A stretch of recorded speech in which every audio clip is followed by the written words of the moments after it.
Dag, welkom bij het Innofoam Nieuws. Vandaag geven we jullie een kijkje achter de schermen en nemen jullie mee in de voorbereidingen van de opnames van onze nieuwsitems. Mijn collega Elianne, onze marketingspecialist, zij maakt elke maand met ons en de filmcrew van de Flying Dutchman een nieuw journaal. Elianne, welkom. Dit keer voor de camera.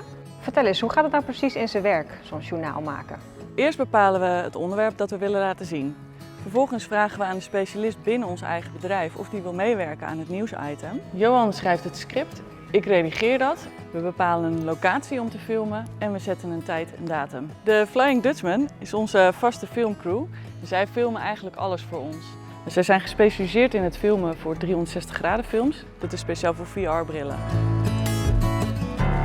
Zij gebruiken ook veelal drones, wat natuurlijk spectaculaire beelden geeft.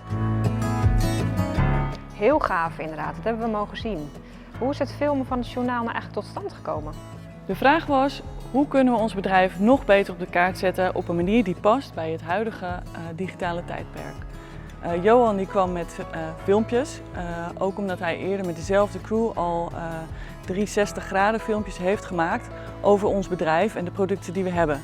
Ook geven we altijd al seminars voor onze klanten en andere geïnteresseerden. Op deze seminars willen we mensen laten zien wat we in huis hebben, maar ze ervaren het ook vooral. Nou, dat ervaren, dat willen we nu overbrengen op een breder digitaal publiek. We hebben hier zoveel nieuwe technieken in huis en die willen we gewoon heel graag allemaal laten zien. Hoe zorg jij er nou voor dat het journaal dat brede publiek bereikt?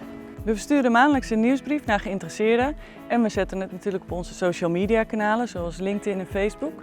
Het aantal LinkedIn-volgers is al enorm gestegen, waar wij natuurlijk heel trots op zijn. En we krijgen heel veel positieve reacties op onze nieuwsitems. Wilt u ook op de hoogte blijven van onze nieuwsitems? Schrijf u dan in voor de nieuwsbrief op onze website of volg ons YouTube-kanaal. Bedankt voor je toelichting, Elianne. Hopelijk kunnen we ons publiek nog verder uitbreiden. Ik hoop het ook. U weer bedankt voor het kijken en graag tot het volgende Innofoam Nieuws. En vergeet u niet in te schrijven voor de nieuwsbrief. Ja? Oh, sorry. Van de restvloeistof. Nee, ik ga jouw tekst doen. Wat was ook een... Ik wist dat die quick had. En dat zeg je tegen hem, hè? Ja, dat zeg ik tegen hem. En dan straks op het eind, dan glij je zo naar beneden. Ja, dat is wel leuk. Hierna doen we bij die blub. Kunnen we een plan erop? Nou, ik heb... Even opnieuw. Oh, dat handje. Onze ENI-collega's. Wordt een site acceptance test uitgevoerd.